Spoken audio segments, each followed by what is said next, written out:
오늘도 예배의 자리로 나온 여러분 환영하고 축복합니다.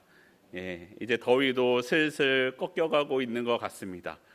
더위가 꺾이니 교회 오기 얼마나 좋은 날씨입니까? 교회로 열심히 나와 함께 예배하기를 바랍니다. 여러분, 지난 더운 여름 잘 보내셨습니까? 이번 여름에 휴가도 잘 다녀오셨나요? 원래 자리가 많이 비면 자리 안 보이시는 분들 휴가 가셨나 봐요 하려고 그랬더니 생각보다 많이 오셔서 더 많이 채워지길 바라지만 오셔서 감사한 것 같습니다. 우리는요, 더운 여름이 오면 휴가를 가고는 합니다. 그게 꼭 여름이 아니더라도 일상에 지친 삶을 이 휴가를 통해서 잠깐 이 기분을 전환시켜 주는 것이 우리에게 있는 휴가의 힘이죠. 저는 저희 집은 아직 아이들이 어려서 제 입맛대로 휴가를 가지는 못했어요. 아이들에 맞춰서 움직이는 때 아닙니까?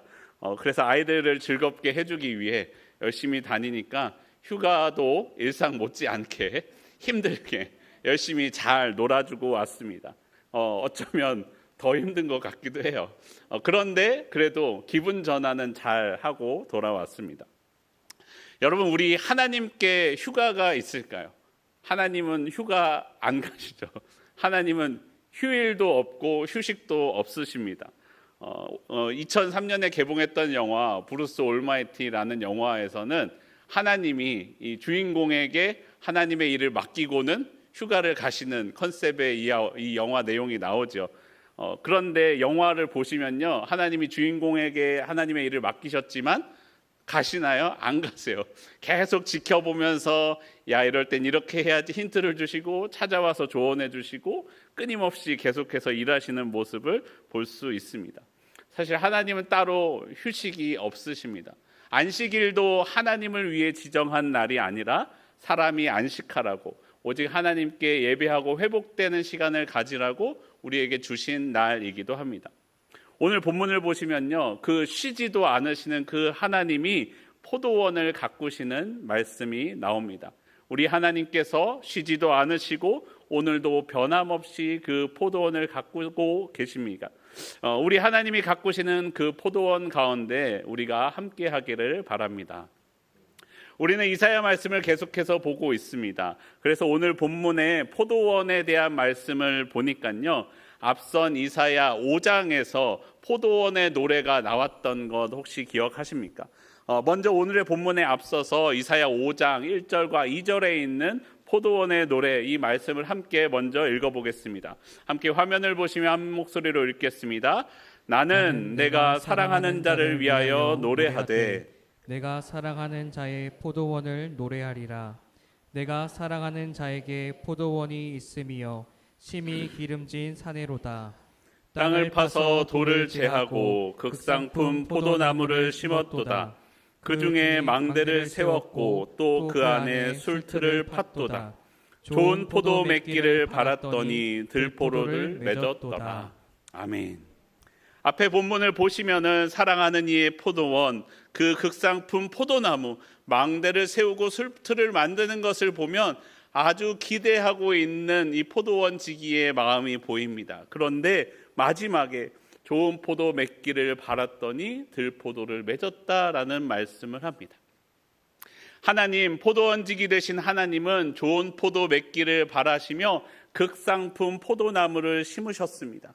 그런데 그 포도나무, 포도원에서 좋은 포도가 아닌 들포도를 맺었습니다. 그래서 이 말씀 이후에 하나님은 그 포도원의 울타리를 걷어 먹힘을 당하게 하십니다. 그 담을 헐어 짓밟히게 하시고 황폐하게 하신다. 구름에게 명하여 그 위에 비를 내리지 못하게 하리라 라고 하는 말씀이 이사야서 5장에 나와 있습니다. 그런데 오늘의 본문으로 돌아와서 보면은요, 하나님께서 이 포도원을 두고 이렇게 말씀하십니다. 오늘 본문 27장 2절 말씀 함께 한 목소리로 읽겠습니다. 그날에 너희는 아름다운 포도원을 두고 노래를 부를지어다. 아멘. 그날은 이사야서 본문 전체적으로 40여 회 이상 반복해서 나오는 최후의 날을 말씀합니다. 하나님의 최종적인 심판과 자기 백성의 완전한 구원의 회복을 이루시는 그 날을 의미합니다. 그런데 그날에 노래하기를 아름다운 포도원을 두고 노래를 부를지어다라고 선포합니다. 앞선 이사야 5장에서는 울타리를 헐어버리시고 가시가 무성해졌던 그 절망의 현장이 오늘 본문 27장에서 보시면 아름다운 포도원이라 명하고 있다는 것이에요. 왜냐면요, 여러분, 앞선 이사야 5장에서 있었던 하나님의 그 심판은요, 멸망을 위한 것이 아니었기 때문입니다. 하나님은 손수 포도원을 돌보시는 포도원 지기가 되십니다. 사실 여러분, 하나님은요, 포도원 지기가 아니죠. 포도원의 주인이시죠. 그런데 주인이신 그 하나님께서 직접 포도원을 관리하십니다. 다른 사람을 시키지 아니하시고 직접 포도원 지기가 되신다라고 말씀합니다.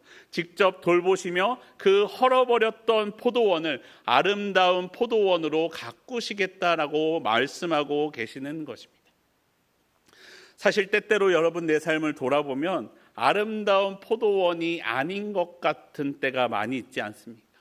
계절에는 겨울이 있고 시간에 밤이 있는 것처럼 우리의 삶이, 내 삶이 겨울이고 밤인 것만 같은 시간을 보낼 때가 우리에게 있습니다. 남들의 겨울은 지나가는 것 같은데 왜 내 겨울은 이렇게 길고 끝나지 않는 것만 같은지, 왜 내 삶의 어려움은 계속되는 것만 같은지 절망적인 상황 가운데 지쳐 있을 수도 있습니다. 하지만 여러분, 그때 기억하기를 원합니다. 하나님이 나를 돌보십니다. 하나님이 손수 나를 돌보십니다. 내가 좋은 열매를 맺어서, 내가 더 많은 열매를 맺어서 나를 돌보시는 것이 아닙니다. 하나님은 그런 나임에도 불구하고 나를 위한 포도원지기가 되어주시겠다라고 우리에게 말씀하십니다. 때때로 나 자신의 모습을 보면 하나님 앞에 부끄러울 때도 많이 있습니다. 죄악된 나의 모습과 신앙의 결단을 하고도 여전히 흔들리는 연약한 나의 마음이 있습니다.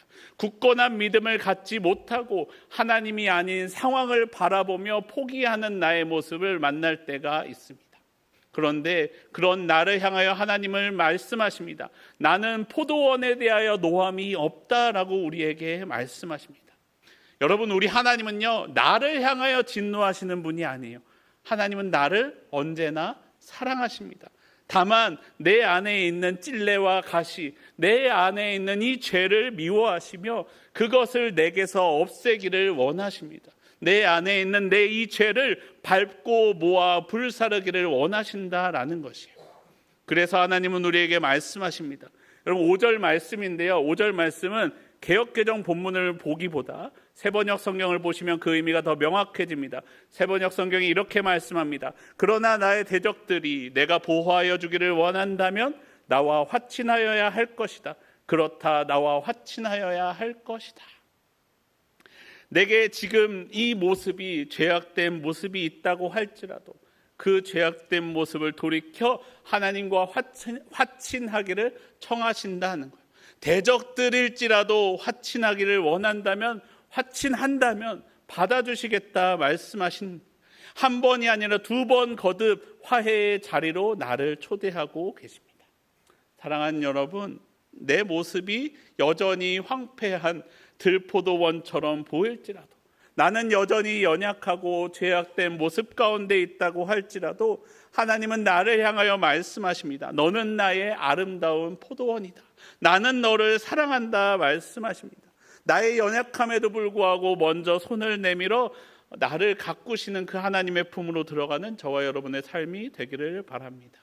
사랑의 포도원지기이신 우리 하나님께서 내 안에 있는 가시를 거두시며 마침내 열매 맺는 포도원으로, 아름다운 포도원으로 나를 친히 가꾸어 주십니다. 하나님은 포도원지기가 되어 나를 가꾸어 주십니다. 하지만 그렇다고 내 삶에서 늘 행복한 일들만 있는 것은 아닙니다. 삶에서 어려움을 만날 때도 있고 고난을 당할 때도 있습니다. 그럴 때 하나님은 우리에게 말씀하십니다. 오늘 본문 27장 7절과 8절 말씀 함께 한 목소리로 읽겠습니다. 주께서 그 백성을 치셨던들, 그 백성을 친 자들을 치심과 같았겠으며 백성이 죽임을 당하였던들 백성을 죽인 자가 죽임을 당함과 같았겠느냐. 주께서 백성을 적당하게 견책하사 쫓아내실 때에 동풍 부는 날에 폭풍으로 그들을 옮기셨느니라. 아멘. 내가 하나님이 포도원지기 대신 하나님의 포도원에 있을지라도 내 삶에 견책을 당할 때가 있다는 거예요. 고난을 당하고 어려움을 만날 때가 있습니다. 이스라엘로 말하면 인생에 동풍이 불 때가 있습니다. 여러분, 이스라엘에게 서풍은, 이스라엘의 서쪽에는 지중해가 있지 않습니까? 서풍이 불면요, 서풍은 비와 습기를 몰고 오는 바람이에요. 농사를 짓는데 아주 필요한 바람이죠. 근데 반대로 동쪽에는 사막이 있습니다. 동풍은 사막에서 불어오는 고온, 건조하고 먼지가 가득한 바람입니다. 때문에 이스라엘에게 동풍은요, 절망적인 바람이었어요. 동풍이 불면 1년 동안 수고한 곡식을 휩쓸어 모든 작물을 상하게 하는 바람이었습니다. 나무를 부러뜨리고 과실을 떨어뜨려 농부로 하여금 절망하게 만드는 바람입니다.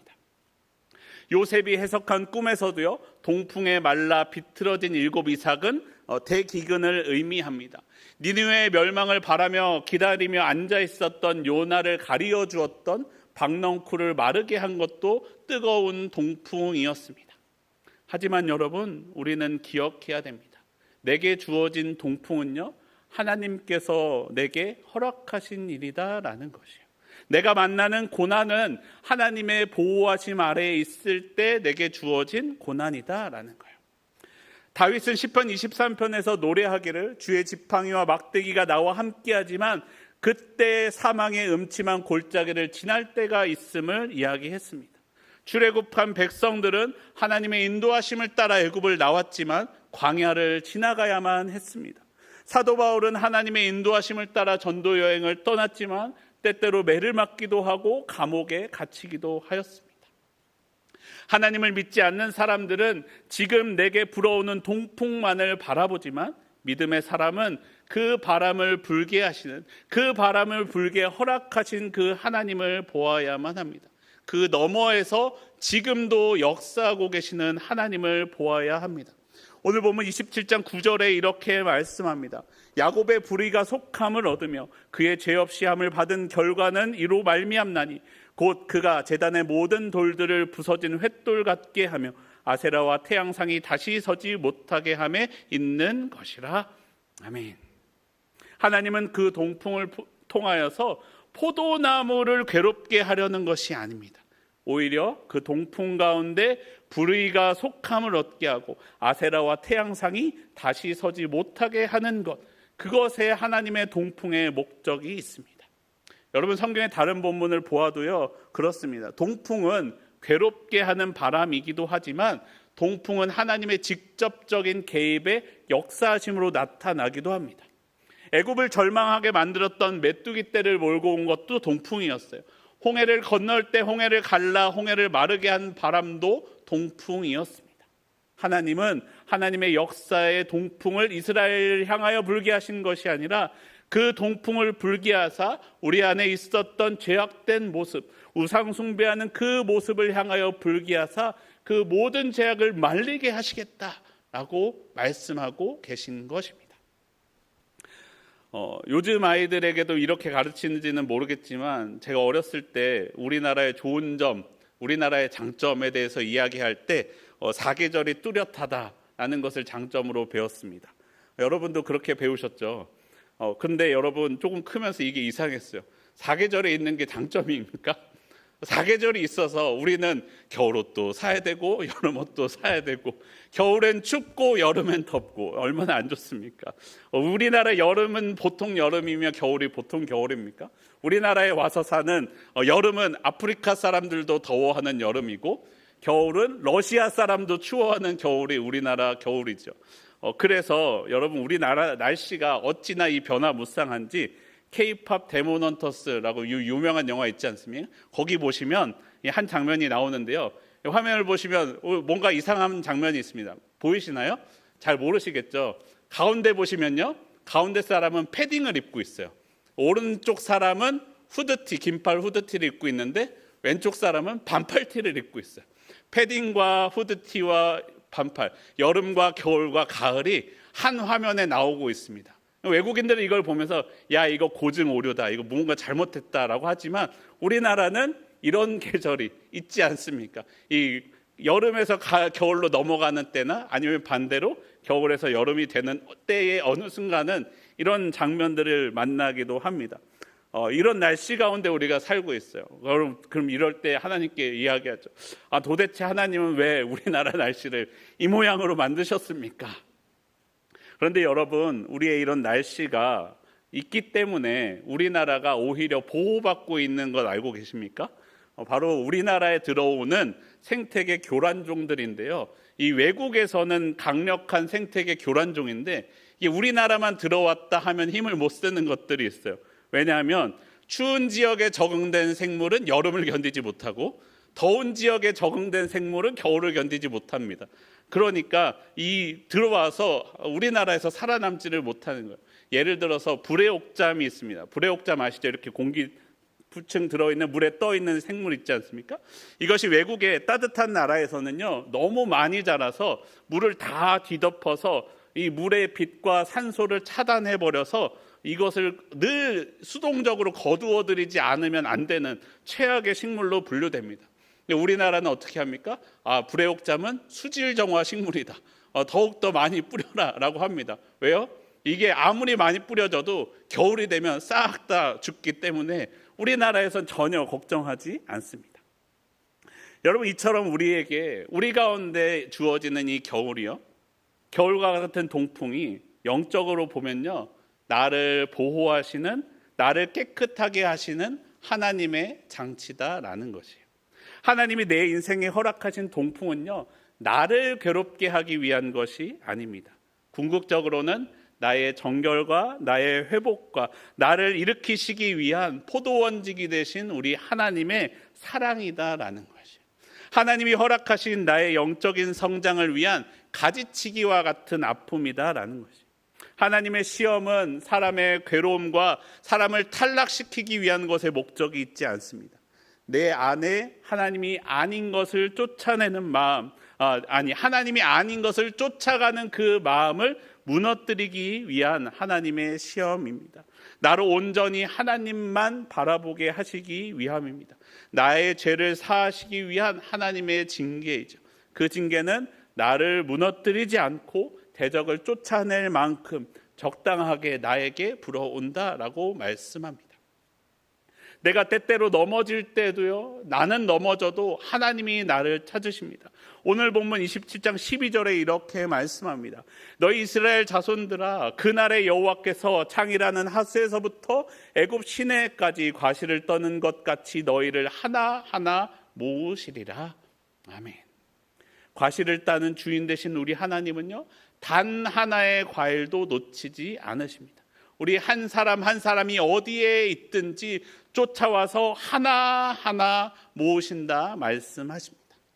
그렇기 때문에 여러분, 내 삶에 거친 동풍이 불어올 때, 내 삶이 겨울을 보내고 있을 때 나를 가로막는 그 환경에 낙심하지 말고 그 바람을 불게 하시는, 그 바람 가운데 일하시는, 그 바람을 내게 허락하시는 하나님을 바라보기를 바랍니다. 하나님이 허락하신 이 고난의 바람은요, 나를 더욱더 정결하게 세우는 거룩한 가지치기됨을 믿으며 나아가기를 바랍니다. 단 하나의 과실도 놓지 않으시는 그 신실하신 포도원지기이신 하나님의 손길을 믿으며 인생의 밤과 인생의 겨울 가운데에서도 소망을 놓지 않고 살아가는 저와 여러분의 삶이 되기를 바랍니다. 내 삶에 동풍과 같은 고난에서도 포도원지기 되신 우리 하나님은 결코 나를 놓지 않으시며 내 삶의 놀라운 삶의 회복을 이루어내십니다. 포도원지기 하나님이 돌보시는 내 삶은 결코 그대로 머물러 있지 않습니다. 마침내 내 삶에 일어날 아름다운 변화의 모습을 이사야 선지자는 오늘 본문 6절에 이렇게 선포합니다. 오늘 본문 27장 6절 말씀 함께 한 목소리로 읽겠습니다. 후일에는 야곱의 뿌리가 박히며 이스라엘의 움이 돋고 꽃이 필 것이라. 그들이 그 결실로 지면을 채우리로다. 아멘. 포도원지기 되신 하나님이 친히 돌보시기에 하나님의 포도나무 된 우리는 뿌리가 박히고 움이 돋으며 꽃이 피고 결실하며 지면을 채운다라고 말씀합니다. 연약한 나이지만 신실하신 하나님이 나와 함께 하시며 하나님이 때때로 내게는 동풍과 견책을 주실 때, 때로는 은혜와 축복을 주실 때에도 그렇게 나를 자라게 하신다라는 것입니다. 여러분, 생각해 보면 그렇습니다. 세상에서도요, 결핍이 있어야 꽃을 피웁니다. 결핍이 없으면 꽃을 피우지 않고 잎만 무성한데 결핍이 있어야 꽃을 피워요. 농사를 지어보신 분은 아시겠지만 논농사를 지을 때 가을이 되면 논의 물을 쫙 뺍니다. 왜 빼요? 이 알곡이 더욱더 연글도록 물을 빼야 알곡이 연근다고 합니다. 알곡을 물을 빼지 않으면 그렇게 되지 않는다고 해요. 여러분, 우리의 삶에도요, 하나님께서 우리의 삶에 깊이 뿌리 내리고 언제 깊이 뿌리 내립니까? 물이 없어야 깊이 뿌리를 내립니다. 언제 꽃을 피웁니까? 결핍이 있을 때 꽃을 피웁니다. 언제 결실을 맺습니까? 내게 없는 것 같고 힘든 것 같은 그 가운데 열매를 맺어 더욱더 퍼지게 된다라는 것입니다. 그것이 어떻게 이루어집니까? 내 힘과 내 능력이 아니라 나를 포기하지 않으시는 하나님의 열심과 은혜를 나의 가운데 나의 삶에 동풍을 불게 하사 이루어 가신다라고 말씀하십니다. 하나님은 오늘날 우리에게도 말씀하십니다. 여러분, 우리 교회는요, 하나님이 택하신 하나님의 백성들입니다. 주님은 우리 각 사람이 삶의 자리에서 뿌리를 내려주시며 움이 돋게 하시고 꽃이 피고 결실을 맺어 온 땅을 충만하게 하기를 원하고 계십니다. 그리고 내가 받은 그 은혜가 나만 배불리는 것이 아니라 나와 나의 이웃들에게 채워지는 은혜가 있을 것을 말씀합니다. 그것은요, 내 힘으로 하는 것이 아니고 포도원지기 되신 하나님의 뜻에 순종하며 나아갈 때, 동풍 가운데 역사하시는 하나님을 바라보며 나아갈 때 내 삶 가운데 이루신다 말씀하십니다. 하나님이 가꾸시는 그 아름다운 포도원된 우리의 최종적인 모습은 무엇입니까? 오늘 본문 27장 13절 말씀입니다. 함께 한 목소리로 읽겠습니다. 그 날에 큰 나팔을 불리니 아수르 땅에서 멸망하는 자들과 애굽 땅으로 쫓겨난 자들이 돌아와서 예루살렘 성산에서 여호와께 예배하리라. 아멘. 그 날이 되면 해방과 자유를 선포하는 큰 나팔을 부실 것입니다. 하나님은 단 하나의 과실도 놓지 않으시고 하나하나 모으십니다. 고국을 떠나야만 했던 유다 백성들도 애굽에 있든지 아수르 땅에 있든지 다 모아 거룩한 산 예루살렘에 모으게 하신다 말씀합니다. 그리고 그곳에서 하나님을 경배하게 될 것입니다. 주님과 다시 언약을 맺으며 온전한 그분의 백성으로 거듭날 것을 말씀합니다. 여러분, 하나님 구원받은 백성의 절정은 무엇입니까? 우리가 예배하는 것입니다. 하나님은 하나님을 믿는 백성을 한자리에 모으시고 하나님을 예배하게 하십니다. 마침내 그날 큰 나팔 소리가 울려 퍼질 그 날에 우리는 세상의 모든 흩어짐과 고난을 끝내고 예루살렘 성산에 모여 하나님을 예배하게 될 것입니다. 그리고 그 무리에 나도, 그 무리에 여러분도 있기를 바랍니다. 큰 나팔이 울려 나를 모으실 그 날에 기쁨으로 주님을 맞이할 준비가 내게 되어 있습니까? 구원의 완성이신 그 참된 예배자의 자리가 내가 구원의 완성의 그 날에 참된 예배자가 되기를 소망하며 오늘도 나를 가꾸시는 하나님의 신실하신 손길 가운데 나의 삶을 맡겨드리기를 소원합니다. 하나님 안에서 빛된 존재로 살아 주님을 만날 준비로 함께 지어져 가는 동풍 가운데 흔들리지 아니하고 역사하시는 주님과 함께 살아가는 저와 여러분의 삶이 되기를 소원합니다. 우리 함께 찬양하고 기도하겠습니다.